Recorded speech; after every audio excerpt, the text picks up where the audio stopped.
Hello friends, welcome to Kirti Gurukul classes. So today we are continuing our government topic. So in this topic we have to discuss types of government. So जो हमारी class 6 की NCERT की book है उसमें सिर्फ 2 types of government दिया गया है. पहला है डेमोक्रेटिक गवर्नमेंट्स एंड दूसरा है monarchy. So we will continue with monarchy. Monarchy is the form of government in which a king or monarch rules the country. In a monarchy, a king or queen is the head of the state. Like in UK, the head of the state is monarch. This system is hereditary in nature. So what is monarchy? Monarchy एक ऐसा form of government है जिसमें king और monarch rule करता है country को.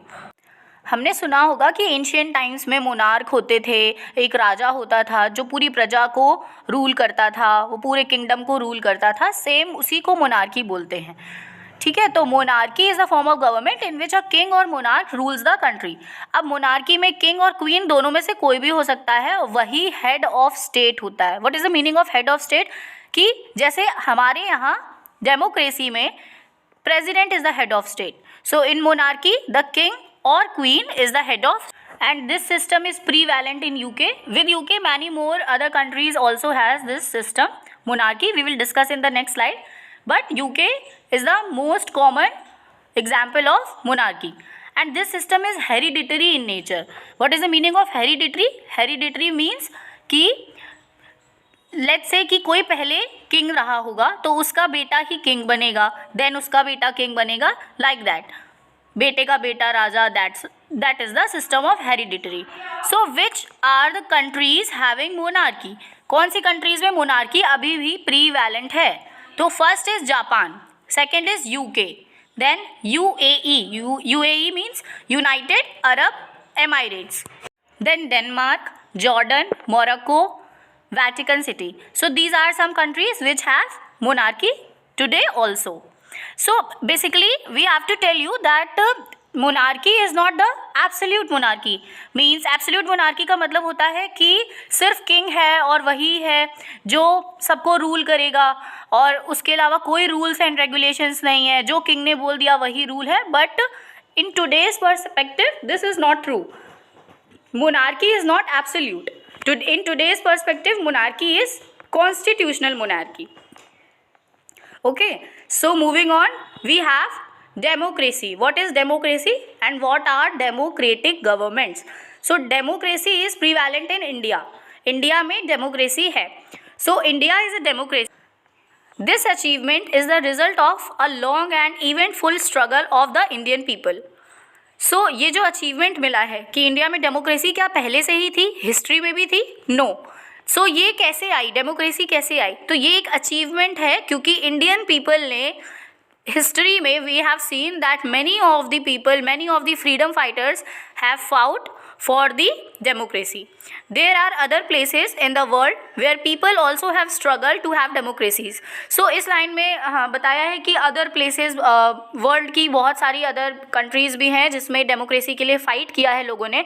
सो I will give you some examples. Like in France में French revolution आया था, तो ये आपको आगे पढ़ना होगा. लेकिन what is French revolution? French revolution में बेसिकली ये हुआ था कि लोगों ने गवर्नमेंट को, जो गवर्नमेंट वहाँ पे किंग होता था, उसको हटाने के लिए और डेमोक्रेसी लाने के लिए फ़ाइट किया था, रिवॉल्यूशंस लाए थे. ओके, सो सेम रशिया में भी हुआ था, Russian revolution. Okay now and या सेम ऐसा ही रिवॉल्यूशन जर्मनी में भी हुआ था. सो जर्मनी में हिटलर था तो हिटलर को हटाने के लिए भी ऐसा ही एक रिवॉल्यूशन लाया गया था. This we will see in the next video. I will explain you very broadly. Okay, so here we will see that you now know that the main feature of a democracy is that the people have the power to elect their leaders. So in a sense of democracy is ruled by the people. The basic idea is that people rule themselves by participating in making these rules.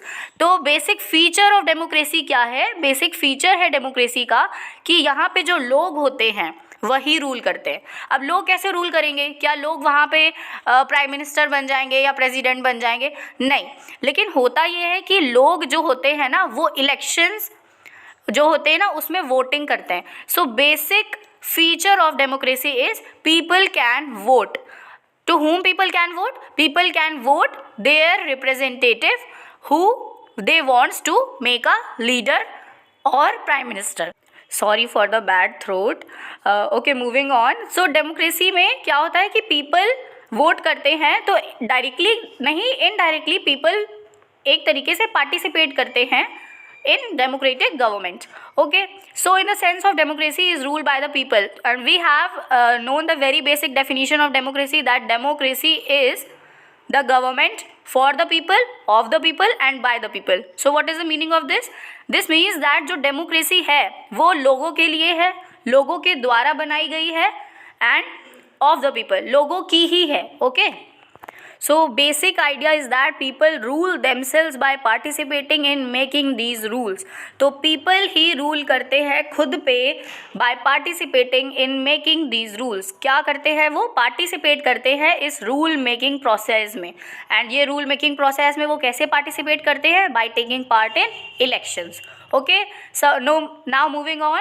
Democratic governments in our times are usually referred to as representative democracies. In representative democracies, people do not participate directly but instead choose their representative through an election. So what is this? कि अभी जैसे मैंने बताया कि democratic governments में people directly तो नहीं वहाँ पे आके प्राइम मिनिस्टर और प्रेसिडेंट बन रहे हैं और ना चीफ मिनिस्टर बन रहे हैं, but people they participate in elections. Okay, so directly नहीं, इनडायरेक्टली वो इस चीज़ में पूरे में पार्ट लेते हैं और अपना लीडर चुनते हैं. So in this slide I have put in a conceptual framework. What is the conceptual framework? The global state of democracy. So some of them are showing here that fundamental rights. तो democracy में क्या होता है कि people, लोगों को fundamental rights मिल जाते हैं. We all know that we have 6 fundamental rights. So fundamental rights मिल जाते हैं, लोगों के पास अधिकार होते हैं कुछ जिसका वो अच्छे से यूज़ कर पाते हैं. रिप्रेजेंटेटिव गवर्नमेंट होती है, गवर्नमेंट एक रिप्रेजेंटेटिव होती है, इसको अभी हम लोग डिस्कस कर चुके हैं. Now participatory engagement. So participatory engagement किसका होता है? डायरेक्टली नहीं, इनडायरेक्टली लोग भी पार्टिसिपेट करते हैं, गवर्नमेंट तो पार्टिसिपेट करती ही है, लीडर्स पार्टिसिपेट करते हैं, and so on. Impartial administration. What is impartial administration? कोई पार्शियलिटी नहीं होती है. ऐसा नहीं होता है कि गवर्नमेंट किसी एक ही ग्रुप को फ़ायदा दे रही है और दूसरा ग्रुप बेचारा ऐसे ही है, उसको नहीं दे रहा है कुछ. तो this is not here. In democracy ये सब नहीं होता है. ठीक है. Checks on the government. Checks and balances होते रहते गवर्नमेंट पे. और ये चेक्स एंड बैलेंसेस कौन करता है? ये चेक्स एंड बैलेंसेस एक हायर अथॉरिटी है हमारी कंट्री में. कौन है वो?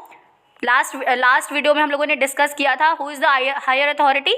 The higher authority is court. Okay, so state government को चेक करने के लिए हमारे पास हाई कोर्ट होता है, एंड सेंट्रल गवर्नमेंट को चेक करने के लिए हमारे पास सुप्रीम कोर्ट है. सो ये सब चेक्स एंड बैलेंसेस चलते रहते हैं कुछ, ताकि कुछ भी गलत ना हो, कॉन्स्टिट्यूशन के अगेंस्ट कोई काम ना हो. सो ये सब हम लोग डिस्कस करेंगे अपनी आने वाली वीडियोज़ में. And yes, till then stay tuned, and that's all for today. And now in next video we have to discuss more types of democracy, types of democracy or types of government. We have to discuss there is theocracy, oligarchy and dictatorship, more of them. So we have to discuss them also. Till then stay tuned and like, share, subscribe the channel, and yes, please visit the earlier videos also and see them, watch them, and do comment.